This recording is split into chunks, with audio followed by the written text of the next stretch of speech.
Russ's rule number one is don't trust anything you read initially.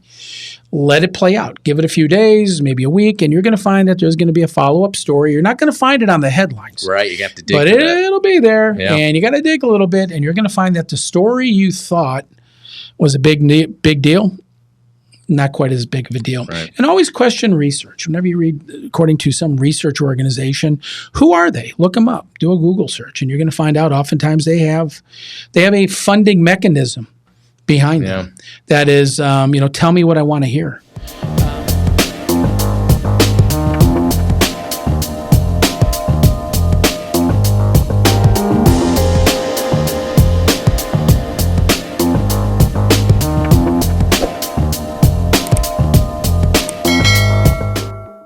Welcome back to Safety News. This is Russ Kensior, and I have a new co-host today. Going to be introducing Adam Blue to the show. Hey. Adam is a cybersecurity professional. Yep.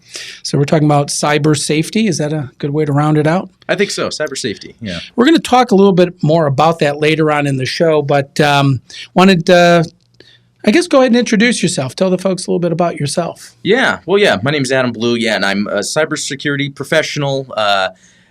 Been in IT for a while, and it kind of morphed into that. But at the same time, I also like to create content. So do the podcasting, YouTubing, and all that. So I think this is kind of a cool experience I have here, where I'm kind of combining some of the IT professional and safety within security here with the content creation. So this should be pretty fun. We're looking forward to it, and you bring a certain level of expertise that I think will benefit the audience. So let's go ahead and jump right into safety news today. Safety matters in the news. All right, item number one in safety news is something that you probably heard about, Adam. That's the roller coaster in South Carolina. I did hear about this. Yeah, the amusement park where they have a roller coaster. It's called the Giga 325. And they closed it after a rider, not an engineer, but actually a rider discovered a crack. Did you hear about this story? I did, and it's funny. I was talking to my son about that because it's like roller coasters. They're scary, but you want to go on them, but you don't want to go on them, And yeah, I heard about that where it was someone that happened to be a rider. I guess they saw a crack in maybe like a pillar or some support beam. Yeah. Yeah. The funny thing about this story is it took a rider, not an engineer, to find the crack, which is a bit surprising when you see the crack. And we're going to go ahead and show everyone what the crack looks like here. Oh God. That's a hell of a crack. That is one hell of a crack, and it makes you wonder, how did that happen without anybody at the amusement park catching it? So, again, they found this crack. Labor officials are looking into, this park's roller coaster crack.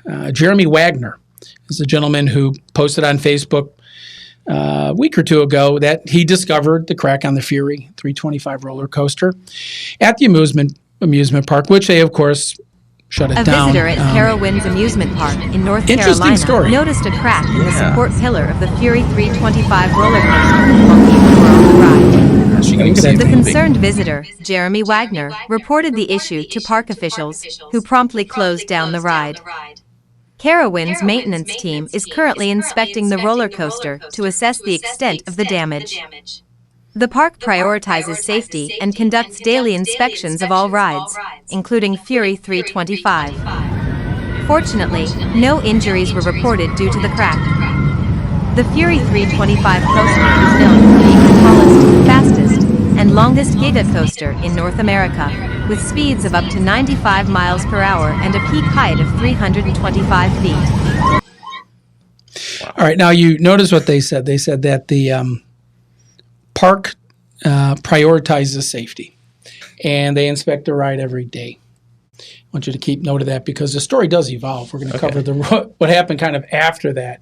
And it just makes you wonder, how is it that a rider catches something that they didn't catch in the first place? I mean, it's certainly something that should have jumped out at them. Especially as much, it seemed like that would have taken a long time for it to get to that point. Especially in that video, you could see as the coaster is turning on it, it's moving. There's so many red flags here. Yeah, a lot of problems. But, Jeremy stated that, well, what caught my attention is I was looking up and saw, what looked to be a crack. And I saw through to the other side. Jeremy Wagner told Fox and Friends, this was last week, and okay, you can see all the way through the crack, he continued. So it's not halfway, it's completely cracked, and you could literally see daylight. According to CBS News 17, which is a local affiliate of CBS, a 911 call was actually received regarding the crack. Wow. And so this wasn't the first person to recognize it. Ken Martin, an amusement park safety analyst and consultant, previously told Fox Digital that the Fury 325 Giga Roller Coaster was, quote, no doubt in my mind, end quote, very close to a major incident. I think that means death. Yeah. That's the same thing that happened to the Fireball incident at Ohio State Fair a few years back, Martin said. One person died in that incident and 7 others were injured when the Fireball ride at Ohio State broke apart on July 26, 2017. So you say, who's inspecting these rides? I mean, I remember as a kid, and you may remember, growing up that, there's these local carnivals that would bring the amusement ride to your town. And my parents would always say, the guys that set up the ride are not what you would call safety people. And it always made my parents very cautious and leery about letting us even go to those carnivals where they're transporting these amusement rides from city to city, state to state. And the people putting them together didn't look like they had degrees in mechanical engineering. But this is a very big amusement park. They certainly would have some type of professional, staff that would investigate and inspect the rides. So you would think, but not real certain if that was, in fact, going on. We talked about the rest of the story, and here we go. Fast forward to July 6th. Carowinds Amusement Park announces next steps after the potentially deadly roller coaster crack was exposed. They go on to talk about how Bollinger and Mallard Consulting Engineers, the manufacturer of the Fury 325 roller coaster, is currently fabricating the new column and will deliver it next week. Now, I find that to be a good thing. I mean, it's the peak of the season. Yeah. But it seems like hurry. Let's get that thing built and put up there because we don't want to lose revenue. And let's be honest, revenue is always number one, not safety. Yeah. If you don't have money, you can't invest in safety. So it's stop the game of safety is number one. Rarely is safety number one. Safety for many companies doesn't even make the list. And in this particular case, no accusations being made about the manufacturer of the ride or the theme park. But what you got a kid who finds a crack in the roller coaster and the engineers didn't. How big can safety really be?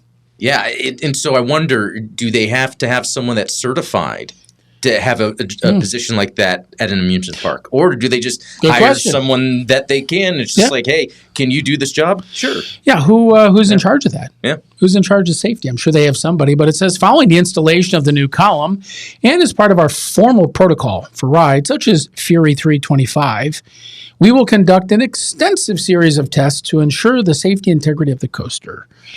This is going to include accelerometer tests, use of sensors, to measure any variation in the ride experience. After that, we plan to operate the ride for 500 full cycles, performing tests and inspections of the entire ride through this period. And you say, okay, well, that's good. Why the hell weren't you doing that before? And what's the cost of all that compared to maybe hiring someone to do the job correctly? Yeah, I mean, they pulled that right out of the rear end, right? I mean, hey, the ride had a break thanks to the 16-year-old kid with the Dr. Pepper in his hand, telling us now we're going to hire an engineering firm to do all this, technology enhancements. They even went on to say that they were going to start using drones. Oh, that's They're going to have drones outfitted with cameras to access and inspect hard-to-reach areas. Well, I would expect there's a lot of hard-to-reach areas on a roller coaster. Yeah. But it raises, again, the question, who's in charge of who? What's really going on? So that was July 6th of this year. July 8th, things change again. Oh. North Carolina official says completely severed crack, and that's a good way to word it, was visible 6 to 10 days before closing. Wow. North Carolina officials said steel support beam was completely severed, and we're talking 6 to 10 days before it was reported. Wow. Now, weren't we told by the spokesperson that they inspect the ride daily? Yeah. They didn't catch it. 6 to 10 days of maybe they inspect it. What are they looking for? Like spilled drinks on the roller coaster, or vomit? I mean, what are you inspecting for? Obviously, you missed this, a glaring problem. And this is not like one of those, gee, we need to run like X-rays over the steel to see if there's any microscopic fractures. This was a broken main member of the roller coaster. In 6 to 10 days, that means it could have been at any time. They're lucky. They're lucky. That. They're lucky that this thing didn't fall, collapse, and kill people. They're very, very lucky that didn't happen. And that's what they show in movies too. Like usually movies do the roller coaster thing. But. Yeah, well, if you're going to do it's kind of like you mentioned a moment ago. It's like a horror movie. Yeah. Final Destination. I think you're afraid to see it, but you got to go. It's just one of those. God, this is going to be too good to miss. But you wouldn't expect a roller coaster to be a horror movie, and it could have been. Yeah, it could have been a horror movie. But the North Carolina Department of Labor, Mr. Josh Dobson, said on Friday that the crack was visible 6 to 10 days before the ride closed. And we're not leaving until we're 100% comfortable issuing that new certificate of operation, which gets to your point. Who's the certifying authority? Well, apparently it's the state. And so the state has now stepped in saying, and generally they'll do that only if there's reason to believe that there's more going on. For example, inspection records may not have been kept up to date. Inspection procedures may not have been enforced. Training may have been lax. But I'm here to tell you, there's more to this story than what meets the eye. And this is an evolving story. And so we're going to kind of see where this thing goes. Afterwards. So be careful when you take your kids on a roller coaster ride that it's not quite as safe as you might think it, And I wonder if that then impacts any other amusement parks in the area, in the state, even people here in the news like, I'm going to avoid the roller coasters. Well, how about bigger issue of avoid amusement parks? Yeah, in general, They're dangerous. Yeah. And we're going to talk about risk at the end of the show today. It's a big factor, but risk does play a big role in pretty much everything we're talking about. So we're going to go on to topic number 2. And topic number 2 deals with contaminated beach water. Have you heard about this story, by the way? Not this specifically, but generally I've heard about that, where sometimes the beaches, it sometimes has to do with tide, I think. It can move in with some chemicals or something certain times of year. Chemicals on the beach. Yeah. We're going to talk about that. Oh, okay. There's a lot to talk about as far as beach water. Okay. Well, Fox News reported again July 6th after the holiday that contaminated beach water could be making swimmers sick and warns of new pollution report. Quote, several troubling trends, end quote. Over half of U.S. beaches were shown to contain unsafe levels of fecal contamination. Fecal contamination. So, beaches, meaning mostly oceans, large lakes. Not certain how they define a beach. If it's a small lake, is that a beach? But fecal contamination. Would that mean that there's some sewage leakage or sewer pipe that broke somewhere? Or it's funny. I would always tell my wife when we take the kids to like the water park. And I was a lifeguard growing up, so I'm biased. But we'd take the kids to the water park, the swimming pools, and I'd say, like 30% of the kids urinate in the water. Okay, and like 10% do more than that. It's just a common issue. Yeah. And when I was a lifeguard, we had to learn how to chlorinate the water, test the water, and purge the water. You're always adding fresh water to get rid of the old water, which has urine in it, and everything else, suntan lotion, whatever you could imagine. It's in the water, and but you wouldn't really expect it in the ocean. Large bodies of water. Yeah, what's going on with the ocean here? But Anyhow, the story goes on to say that beaches are amongst America's biggest natural attractions, with an estimated 400 million people visiting a beach each year, according to the United States Life Saving Association, which I was once a member of. Oh. Yet a new report suggests that the country's coastlines may have some hidden health hazards. Wow. Roughly half, Adam, of the beaches in the United States were found to contain potentially unsafe levels of fecal contamination. This is in 2022, according to this annual safe swimming report from Environment America, which is a Boston-based research, education, and advocacy group. Of the 3,192 beaches whose water was tested across the country, more than half, 55%, contained unsafe levels of fecal contamination on at least one day. And 363 of them, 1 out of every 9 of the beaches they tested, had potentially unsafe levels of fecal contamination on at least 25% of the testing days, according to the report. And so you ask yourself, well, here you are. I mean, you're on the beach. There you are. Look at you. And you got your little baby, and baby's looking at the water, and yeah, you'd probably think shark, right? There's the risk, right? Right, shark attacks. And we're going to talk about that later on as well. The threat of going into the ocean is sharks. Well, the threat of going into the ocean is fecal matter. Yeah. Not to mention all the other chemicals. There's a lot of other stuff in the ocean. If you've ever been on cruise lines, and you'll see they have islands floating in the ocean of just trash. Right. Trash islands. But with the fecal matter, though, is that just poor habits of the visitors, saying 400 million a year? You wonder. Is that, the sewage? Or is it that testing equipment is getting better? So maybe we're seeing something that's always been there. Good question. We know it wasn't that little baby. Yeah. Don't blame the baby for that one. But, those are good questions. Yeah. And according to the research, while the national level of unsafe contamination was about 55%, the numbers varied across the country. So it depends where you are. Gulf Coast beaches were found to have the highest levels of contamination, with 84% of them recorded as having potentially unsafe water on at least one day of testing, 2022. While West Coast beaches were the second most contaminated at 70%, according to the report. And so you say, well, okay, there's the West Coast beaches and the East Coast beaches. Are there any other beaches? I mean, we don't have North Coast beaches. That's Canada. And so the numbers are pretty alarming, and we've got some really big problems. And this is not drinking water. This is swimming, just going into the ocean. It's like going into a toilet. Yeah. Yeah. Let's all go to the toilet and swim, because that's what it's going to come down to. But when you look at the data, it's pretty troubling.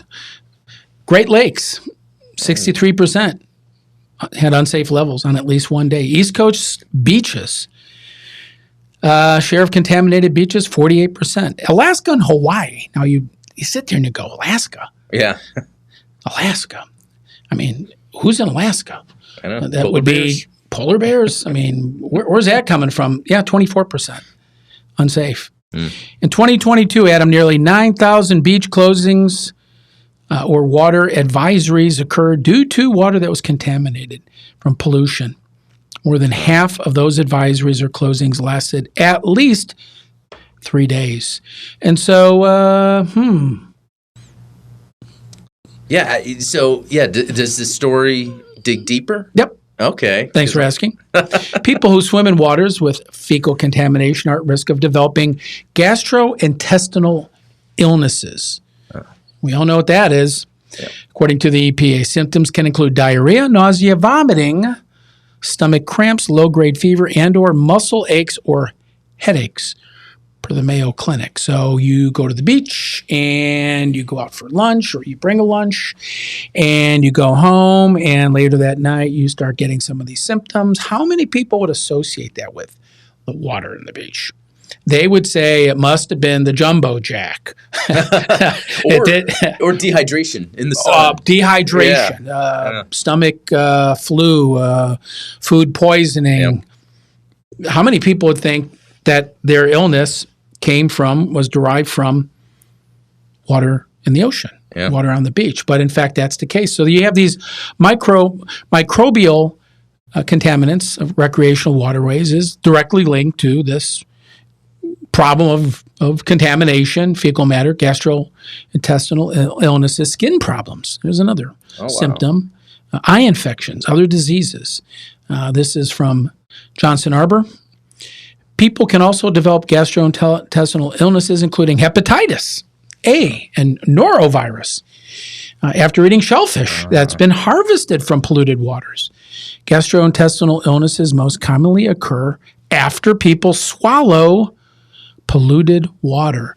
And so you're at the beach with your family, you're all having a good time. People don't drink ocean water, but you get it in your mouth and and even that small amount of water can really be deadly. It can really make you sick. And probably the best way to imagine that is this picture, Adam. Oh, yeah. Look familiar? Oh, yeah. All been there. Yep. What's causing the problem?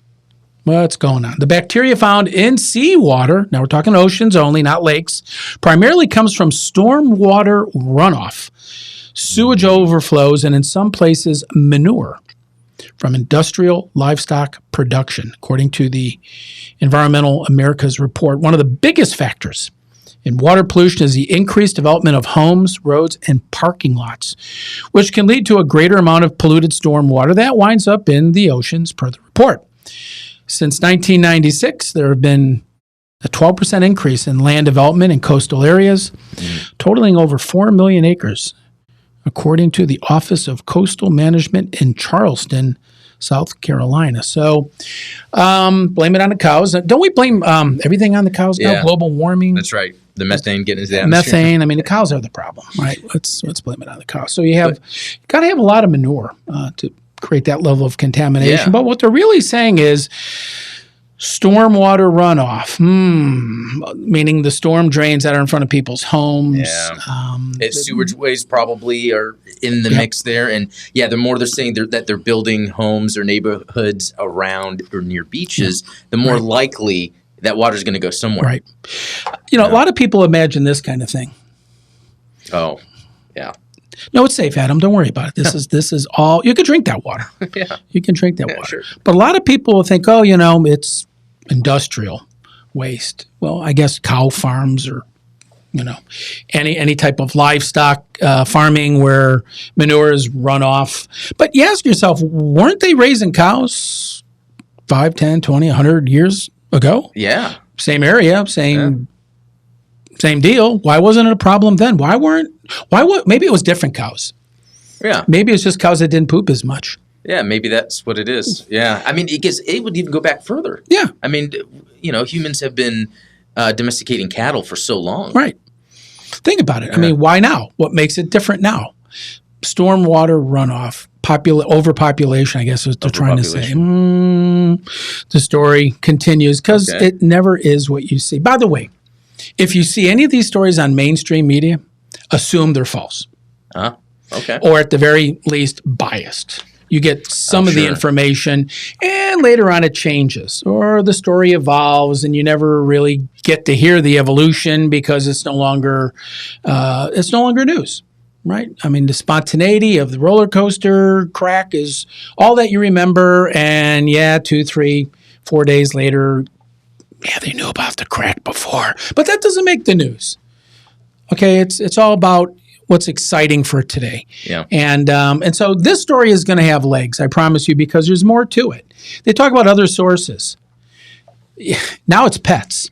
Okay. Now your cat or your dog or whatever you might have, and other animals, as well as, again, runoff from people's daily activities. Not certain what that means. What is the runoff of a daily activity?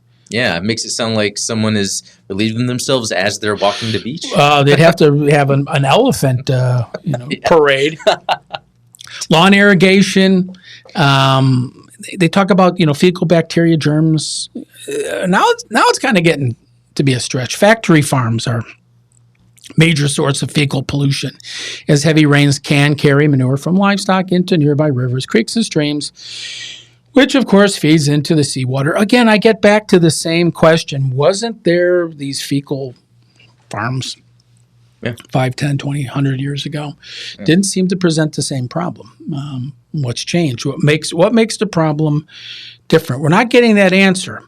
And so the story continues to say, in order to have beaches and other waters that are safe for swimming, we need to preserve and restore our natural infrastructure and continue repairing our built sewage systems. This is Rumpler, again, telling Fox News. So now it's starting to make a little bit more sense. Now it sounds like it's a agenda. You see, based on our research, we have found all this pollution, and the only way to curb fecal pollution in the oceans is to take government intervention to change the way we manage the problem. And thanks to us who found the problem, we can now solve the problem, and government is the solution to the problem. But we all know, those of us who are old enough to drive, that government is rarely the solution. Government is generally the problem. They create problems. Politicians are not problem solvers. They are problem creators. And so this story appears to me, at least on the onset, Adam, to be bloviation. Okay, not real. I'm not buying what they're selling, or as we say here in Texas, I'm not. You smell what I'm stepping in. Well, so and that's actually a good analogy. Yeah, it actually works. But so are you saying that they are creating fear in order? Yeah, I mean, I read a lot of research. I published I published several peer-reviewed papers. I understand the process. I understand how it works. The people that publish research are having to be paid for the research. There's no one doing research for free. So anyone that's doing research, a university, an association, organization, government group, there's a money stream. They're being paid to make it say something. There's somebody backing this with money. And so back in the day when we had a lot of cigarette smokers, not that we don't today, but it's far less than we did, the big tobacco companies would bring in universities across the country who did research on tobacco and found that tobacco is non-addictive, it's safe. In fact, it's health food. If you go back to the 60s, they used to advertise tobacco as being healthy. If you had menthol in a cigarette, it cleared your lungs up. I mean, you could breathe better. And that was all backed by research, by very prominent, well-respected researchers from major organizations and universities. So I'm very skeptical when I hear anything about, according to some buddies' research, some organizations' research, what they found. And in this case, we don't know who the organization is. I don't know who these people are. I don't know what their motive is. I know they're being compensated by somebody to have done the research, and not certain how the study was done. I'm not criticizing the science. I'm just saying the motive is one that we have to be suspicious of. Why? Because, well, you can't trust anybody in the government. Sorry, Adam. And well, no, it's true. And because then would the next step be they would then, whoever that is, get their funding they would want? Voila. There you have it. Yeah, I mean, we found a problem, and the only way to solve the problem is to make major changes in our infrastructure as to ensure that cows' poop is not going into the oceans. Okay, but the CO2 still goes into the atmosphere, so damn those cows. But no, I'm suspicious because these stories always kind of have their sensationalized, kind of look at me, look what's happening. Right. It's alarmist. It's scary. Oh my God, you can't go into the water. And everyone's thinking sharks. No, it's the water itself. You can't go into the water because the water is dangerous and you might get sick. You might get diarrhea. You might get all these things. Hey, you know what, Adam? You might even get COVID. Think about it, I'm sure that's coming next. Yeah, that COVID actually was originated in the oceans due to fecal matter.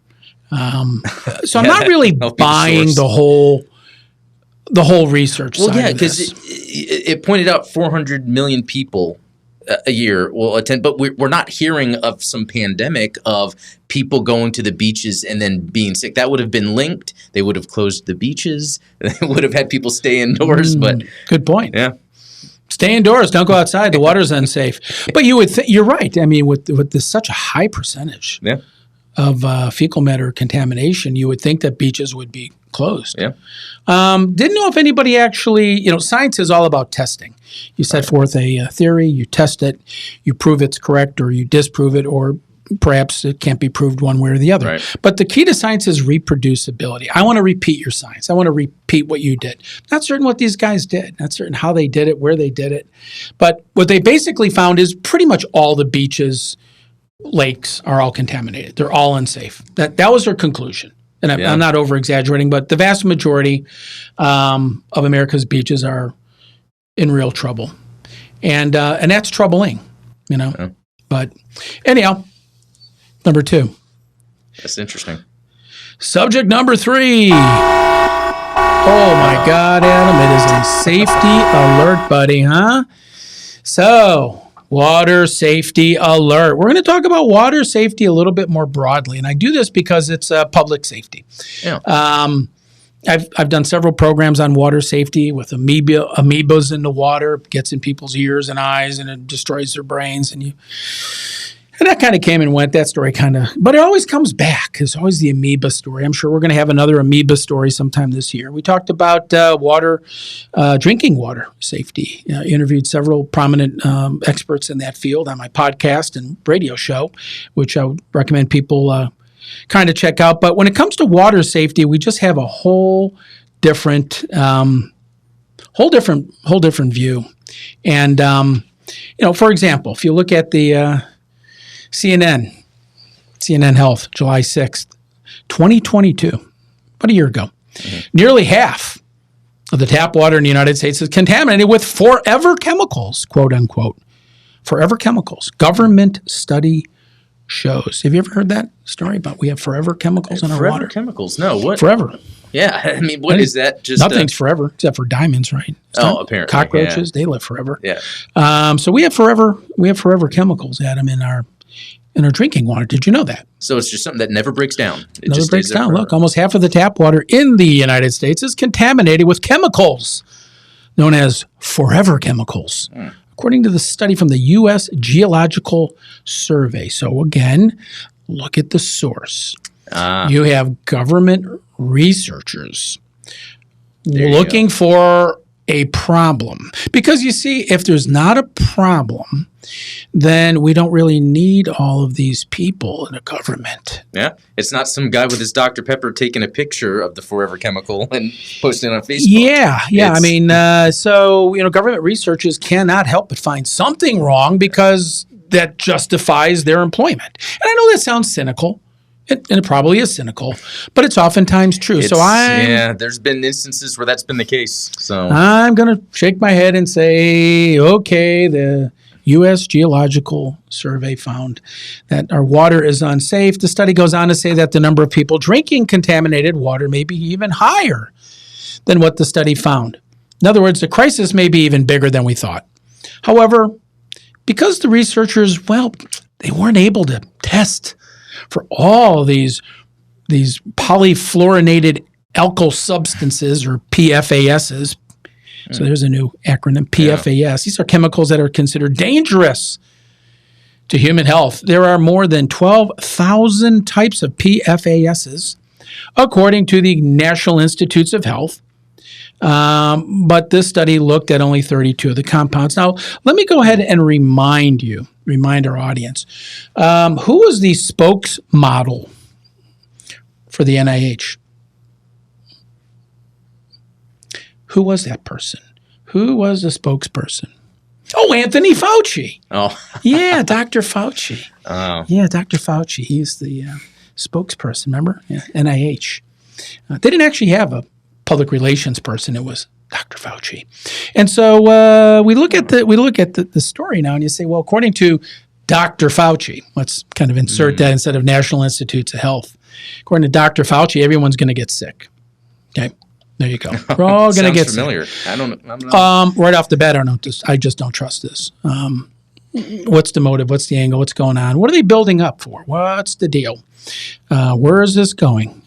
And it always involves more and more bureaucracy, more and more money, and less follow-up. There's rarely audits, government contracts, or these types of initiatives.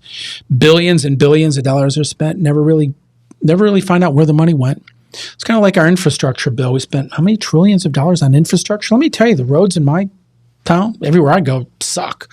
Where's all the infrastructure that we're supposed to get? Where's the new highways and airports? In fact, the airlines can't even seem to take off on time, or land for that matter.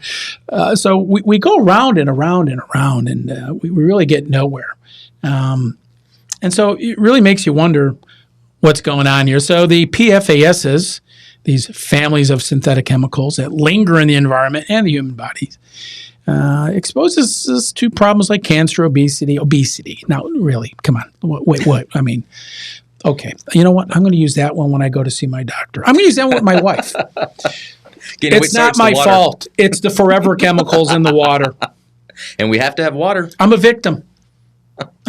See, it's not my fault I'm overweight. You wouldn't tell. And I'm not really overweight, but I weigh more than I should, according to my doctor. And so, we have the obesity is now linked to these thyroid disease, high cholesterol. Hey, there you go. We kind of get everybody under this umbrella, Adam. Everybody and their brother is going to be part of the PFAS syndrome of obesity and high cholesterol. I'm sure we're going to find depression is in there. Oh. Just kind of add it up. Everything that everybody suffers from, or some people all suffer from time to time in their life, is now part of this conspiracy of these forever chemicals that we can't really test, but they're everywhere. Yeah, they even said that earlier. They weren't able to test. Can't really test them all. I mean, and what is the forever chemical? That's like, I'm on the edge of my seat. It's the forever chemical, Adam. Come on. In June of 2022, based on the latest science, the EPA, there's another government agency, issued health advisories that said the chemicals are much more hazardous to human health than scientists originally thought, and are probably more dangerous even at levels thousands of times lower than previously believed. Now, these are the people, not EPA, but NIH, CDC, that told us that the coronavirus came from a bat being eaten in a market in Wuhan, China. That was it. Even though they never caught a bat, tested a bat, found a bat ever that had, or any animal that had COVID-19, that was the source. And so you sit there and go, you got to be kidding me. And by the way, I'm not a PhD. Not challenging people's credentials, but I'm challenging their opinions, and that's what these are. That we're given. Yeah, that's right. This is not the full story, as usual. We never can get to the whole story. It's always some micro view of the big picture, and you always wonder what's the agenda. What's the agenda? Well, according to the story, thousands of people, originally thought that this stuff wasn't bad, but it's really bad, like COVID. It's really, really bad. It's going to end the world. Most people in the United States have been exposed to these PFASs, which I can tell you, the fact that I have a little bit extra weight on me is clearly from PFASs in my bloodstream. It has absolutely nothing to do with the Whataburger diet that I put myself on. Dr. Pepper and French fries. Yep. But clearly I can now argue to my medical doctor that is not the cause. It's the water. PFAS is in the water. EPA said it, NIH said it, and you have to trust them, right? I mean, come on. Has Dr. Fauci ever been wrong? Has he ever been wrong? Just ask him. Well. And so there you go. Experts say it's important for people to understand their risk. I love that. We're going to talk about that in a minute. The risk of exposure through tap water. Water filters might help, Adam. They might help somewhat if the tap water is contaminated, and there are moves to regulate. Here's the word. Moves to regulate some of these PFAS chemicals in U.S. drinking water. Cha-ching. We finally get to the point.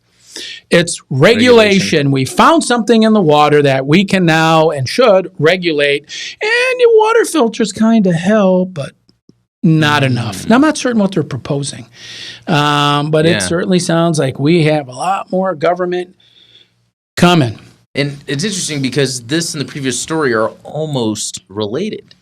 because it has to do with water. And, they first tried to stop us with the air, having us wear masks. And then now it's the water. It's like the things we need to live. Yeah, I mean, it's the air, it's the water, everything that we must have to exist as a species are a problem that only government can solve.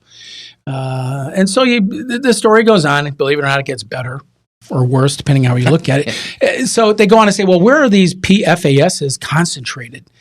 And so the research stated that previously there was limited information on exactly how much PFAS chemicals are in the residential tap water, said the authors of the research, which, by the way, came out in a very prestigious journal, Journal of Environmental International.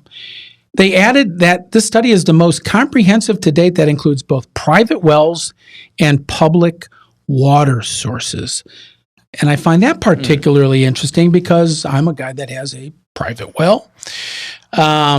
We use the well for feeding animals, filling my pond, and occasionally making some beer. I have a brewery, Adam. Right? Did I tell you that? Yeah, we have a brew club. Anybody interested in joining? Reach out to me. Give me a holler. But we use the well water to make beer, and we test the well water multiple different ways from multiple sources, and we don't test for PFASs because I don't even know what the hell that is. Yeah. But the things that that are bad in water, we do test for, and we have we have pretty good water, to be honest with you. So they went on to talk about how they were testing wells. Not certain where that came from, how they did that, but the scientists collected water samples directly from taps at 716 locations. Interesting number. Yeah. Not a big sample. 269 from private wells and 447 from public sources between 2016 and 2021. And based on their findings, they estimate that at least one PFAS chemical would be detected in 45% of U.S. drinking water samples. So we don't know what a PFAS is. There's 12,000 of them. They're all bad. They cause obesity. They cause depression. They cause all kinds of stuff. I mean, it's worse than COVID. And there's no vaccine.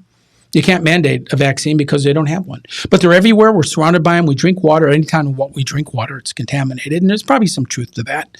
Water is contaminated. It's always been contaminated. Yeah. But this story is really one that kind of highlights the problem. Check this out, Adam. This is where all the PFASs are. Now, here we are in the great state of Texas, largest continental landmass. We're part of the continental landmass in the contiguous states, and we have very, very few, relatively speaking, PFASs. They're all up there on the East Coast.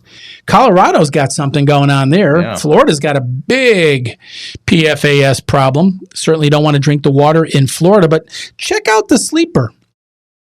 Puerto Rico. Look at Puerto Rico. Yeah. Dude, Puerto Ricans are just getting slammed with PFASs. I mean, this is a disaster for the Puerto Ricans. Look at them. I mean, it's just everywhere. But it's primarily a East Coast problem. Even the Great Lakes, if you look at them, they're not that bad. Not a lot going on there. For some reason, Colorado, maybe it's that mountain water. What's going on there? And the whole East Coast, which is all heavily industrialized, must be the lead in the water and the cadmium and PCBs and PFASs and whatever's up there. They got it, and it's contaminating their water.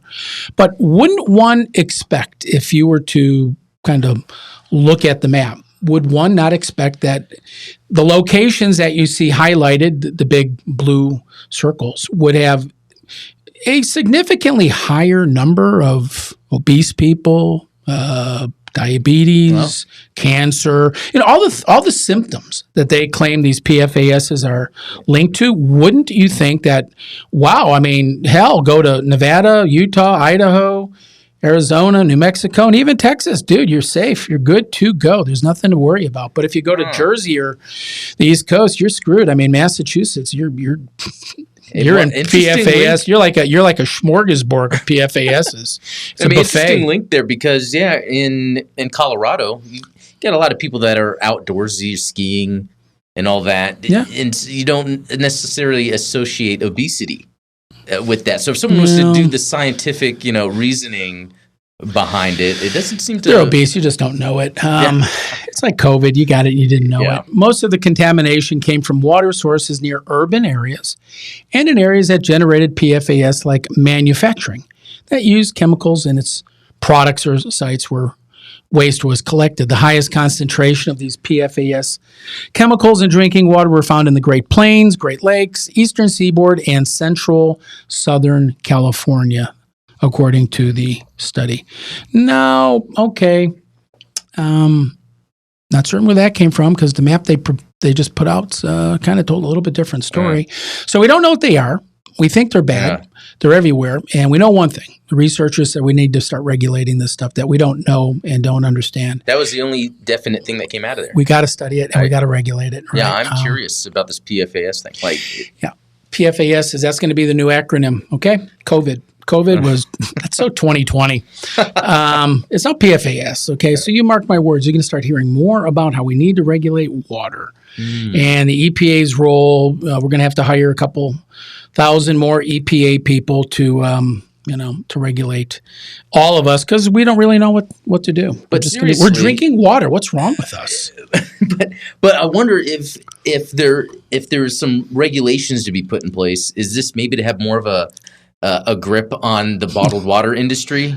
So it can only be there the you few go. that There's an angle. Maybe the Okay. bottled water industry has to have their own research that shows they're PFSA free. Okay? PFAS free. Yeah. We're going to market ourselves as the first bottled water that doesn't have PFASs, which we don't know what wow. they are, and we don't test for them, but we don't have them. And buy our bottled water because we're safe, and you won't gain weight, and you won't have any depression. There you go. Weight loss water. Yeah, that's kind of where we're headed. But I promise that we're going to talk a little bit more about safety. Have you been catching this constant story? I just went back to 2022, about a year, of people falling off of cliffs. Yeah. Have you been watching this? I mean, we've got a problem in this country where about once every month you get a news story about people falling off of cliffs, people falling off into canyons, people falling off of waterfalls, people falling off of areas that you say, what the hell were they doing walking along the edge of the Grand Canyon? What were they thinking? And I know a lot of them, and I did a couple of stories on this previously. A lot of them, got the selfie thing going. Look at me. I'm going to the TikTok video. Trying to get a good angle that looks like, they're right over the edge. Look at me. And then off the cliff they go. But a lot of these stories have been coming up. January 2022, hiker falls 700 feet to his death attempting a selfie in Arizona State Park. Officials say Richard Jacobson, 21, young man, fell off Flatiron Summit in the Lost Dutchman State Park. December 12, 2022, North New Hampshire hiker fell to his death off a cliff while taking pics, presumably of himself. ID'd as Joe Eggleston. All right, another guy. Wow. October 7th, ABC News, 2020. Man falls to death off cliff while taking pictures. Notice this common theme here. Yeah. Taking pictures. More human remains found during recovery effort. It's not funny, but what they're saying is we went out to recover this guy's body, and we found more bodies. Yeah, that's we found more human remains at the same place this guy fell and died. Presumably, these other human remains were people who were doing a selfie thing. Don't know for sure. The human remains were not willing to give any information other than they were dead. So again, unrelated incident. LA Times, May 23rd, 2022. 1 dead, 3 rescued in Palos Verdes Estates after falling off 300-foot cliff. Now, let me tell you, when these people fall, they fall. I mean, 300 feet, 700 feet. Yeah, it's almost like a record. Who can fall from the highest height while taking a selfie? And not to make fun of it, but there's a pattern. Right. Young people going to highly risky locations, dangerous locations, to exploit themselves as being at this highly dangerous location. Yeah, trying to get some social credit, Maybe they got, I don't know. look at me. I mean, watch me. Yeah. Or hold my beer and watch this. Hold my beer and take a picture of this. But it just never seems to end. We've had several cases this year. But in this California case, interesting background. One person dead, 3 others injured, falling hundreds of feet off of a seaside cliff in the Palos Verdes Estates area Monday morning. This goes back last year, according to authorities. The incident was first reported at 4:42 a.m. Well, that's an interesting time. Like, who the hell's up at 4:42 a.m. walking along the edge of a cliff and a beach? According to the LA County Fire Department, 2 men, 2 women were reported to have fallen 300 feet into the water.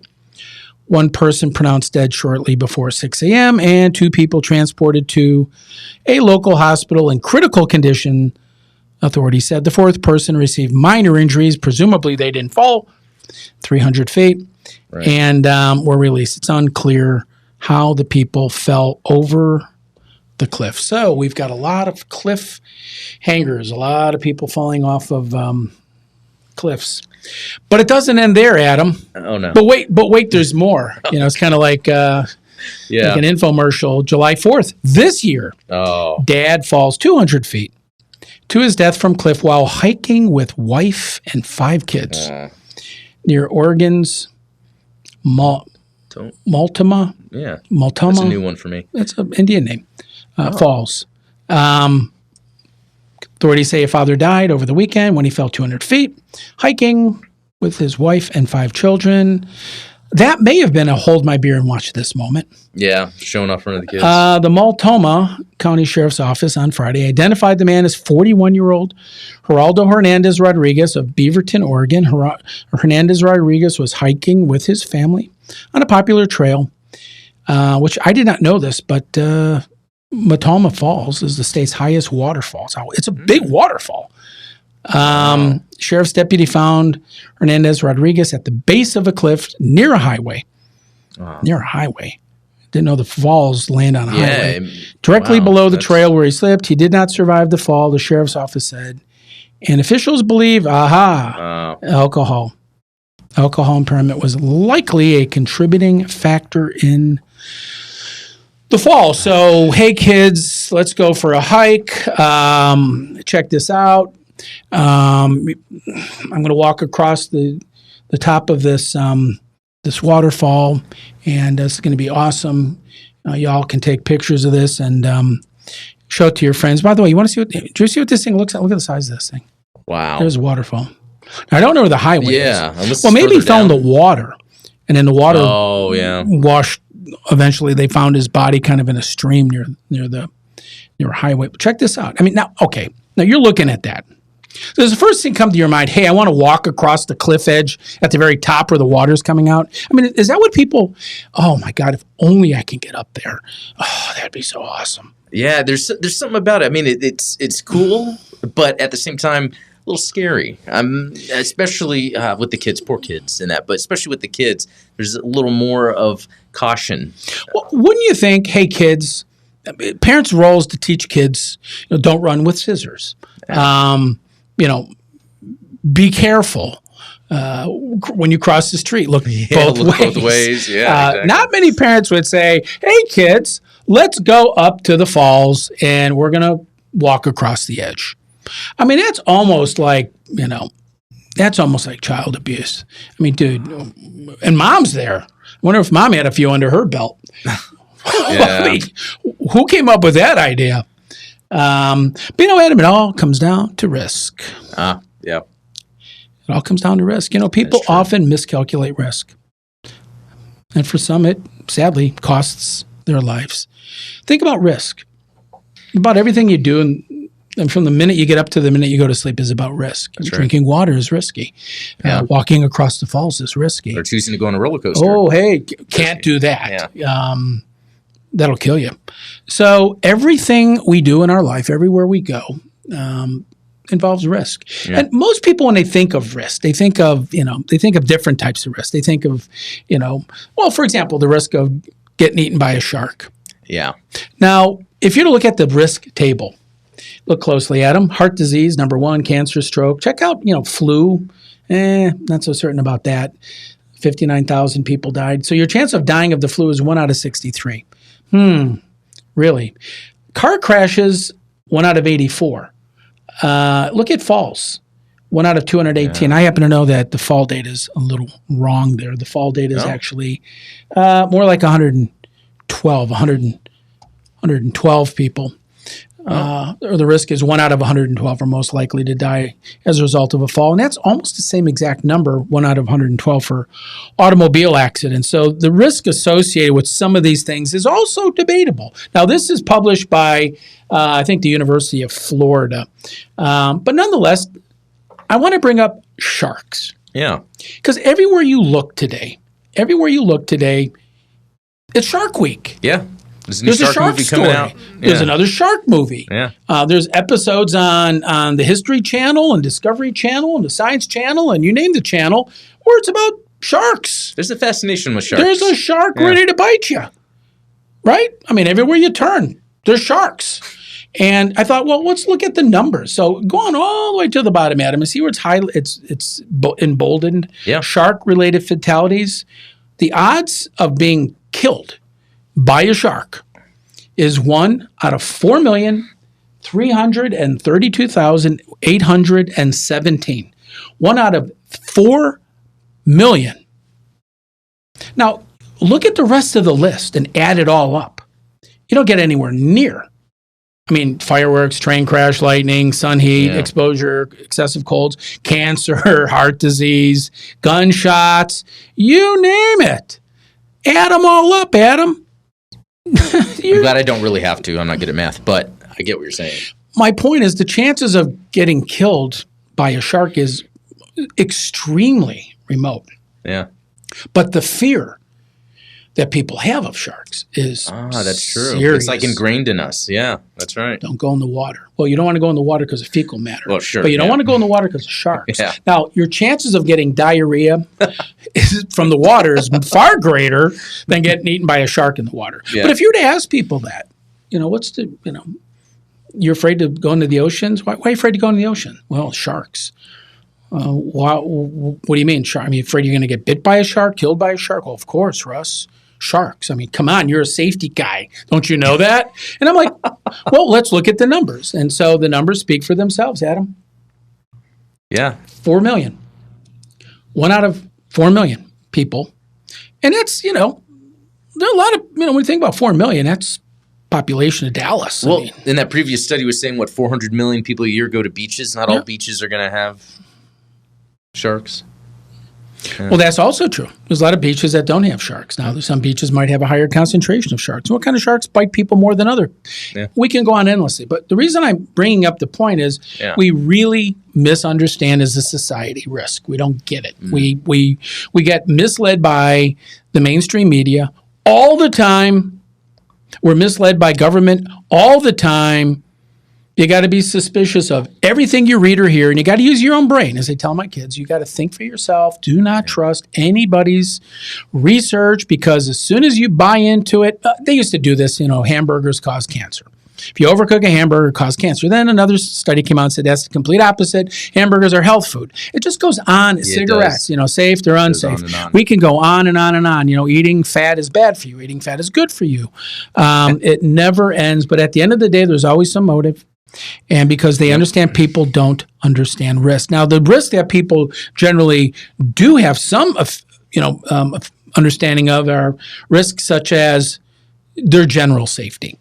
Okay, putting a seatbelt on. Most people understand that. Probably is a good idea. Just basic safety. Having don't play with matches. And I'm not trying to be childish, but basic safety. Wear protective eyewear. If you're going to be outside mowing the lawn, don't put your hand under the lawnmower if the blade's running. Good idea. Somewhat chemical safety, meaning you don't want to spray bug poisons around the house or where animals, perhaps a pet, may come in contact with it. So they have some basic understanding of safety, but it's easy to exploit these people.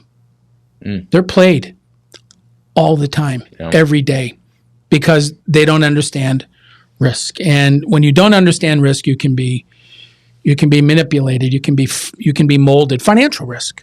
Yeah. Another risk factor that a lot of people tend to understand, right? I don't want to go out and invest in a risky stock because I might lose my money. On the other hand, everyone that's ever made a lot of money made their money by investing in risky stocks.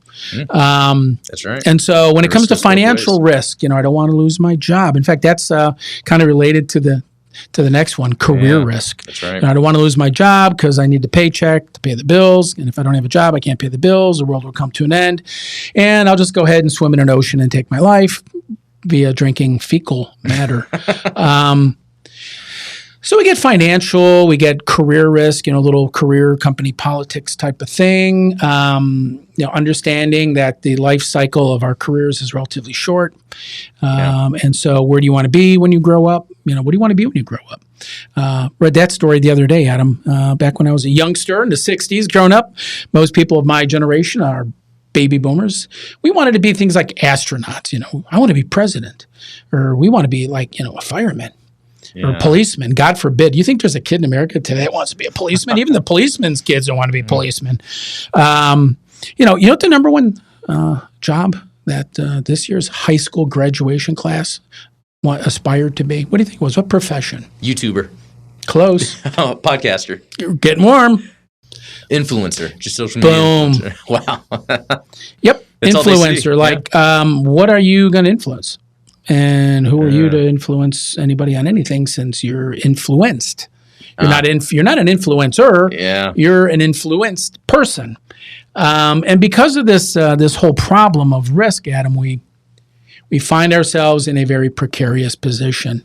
And that is that people can be manipulated. They can be played. That's right. And that's part of what this show is going to cover is a lot of those things that deal with risk. And we're going to have our viewers question these headlines, these sensationalized headlines. And Russ's rule number one is don't trust anything you read initially. Yeah. Let it play out. Give it a few days, maybe a week, and you're going to find that there's going to be a follow-up story. You're not going to find it on the headlines. Right, you have to dig but it'll be there, yeah. And you got to dig a little bit, and you're going to find that the story you thought was a big deal, not quite as big of a deal. Right. And always question research. Whenever you read according to some research organization, who are they? Look them up. Do a Google search, and you're going to find out oftentimes they have a funding mechanism behind them. That is, tell me what I want to hear. But your field, cybersecurity, big deal, isn't it? Yeah, lots of risk. In fact, it's just increasing. Even in the IT profession. I didn't start out with cybersecurity. It became that over time just because that was just so important. Because everyday people that would just use the internet for fun are now having to use that in their jobs. So now they have to be aware of the risk when opening an email, clicking on a link, what they set their password as. Just as simple as that. Or it could be kind of the social engineering aspect that they might get a phone call from someone that's trying to get information from them to then leverage their cyber presence to get into something. It's just such a, first world problem. You have to worry about clicking on an email. I would speak for probably most people, most of the followers here, our listeners. We don't understand it. How does the internet even work? It seems really beyond my pay grade. But how do you know when you have a cyber, security breach? They say most companies don't even know they were hacked until weeks or months later. That's right. So you can literally have hacked into a major banking institution, stolen millions of records, and the banking institution wouldn't even realize they were hacked into for a month. And most likely, you have already been hacked. Most likely, your information's already out there. Oh, great. Thanks for cheering me up, Adam. You've already been hacked. Okay, well, we're going to call, you know what? Here's what we're going to do. Next week, we're going to spend the whole time talking about cybersecurity. I want to learn more. Nice. Okay. I want to understand what cybersecurity is all about because it's a safety matter. It's an issue that affects everyone who's online. Big companies, small companies, and what you said, just individuals. Yeah, that's right. Just click on a link, and next thing you know, boom, somebody cleaned out your bank account. Or you see on TV these commercials like, people go online and can steal the deed to your house. Do you have LifeLink? Are you that. vulnerable? Right. And all these cybersecurity companies that advertise on TV, the Yep. the brands. But if you could, I'd like you to. Oh, yeah. Let's spend next week talking So much about I could talk to. cybersecurity. Yeah, on that. Yeah, definitely. Yeah, I mean it's a big issue. It is. Yeah, it definitely is. That was good. So we had a good show today. Oh, yeah. Did you enjoy it? Oh, I did. I loved it. I loved the things you came up with. Some that I had heard, but got some more information about. That really makes me curious, especially with the roller coaster one. I really want to see how that plays out. Yeah. So I'm going to kind of keep track of that. Well, again, as Adam will tell you, I never tell my co-host what's going to be on the program because we want the spontaneity. We want the reaction because that's what many of you are going to feel is what's Russ talking about? Where's this thing going? Yeah. But like every episode, we do a deep dive into a story that was mainstream media covered, but it was sensationalized. It was a fear tactic, and then we kind of do the follow-up. And we're going to see where this roller coaster, and really all these stories. I mean, I do a lot on water. We've interviewed so many people. In fact, I just found that we posted our 100th video on Safety Matters, topped almost 51,000 subscribers, which I thank you. 51,000 of you are enjoying the program. Continue watching. Our goal is to hit 100,000 by the end of the year, and I'm optimistic that we can get there. But with that in mind, Adam, we're going to go ahead and close out the show today. Again, thanks for joining me. We're going to have you back next week, and we're going to be talking about cybersecurity. Can't wait. So with that, this is Russ Kenzior thanking you for watching Safety Matters, and we will be with Adam next week talking about cyber security. So until then, take care and have a safe week.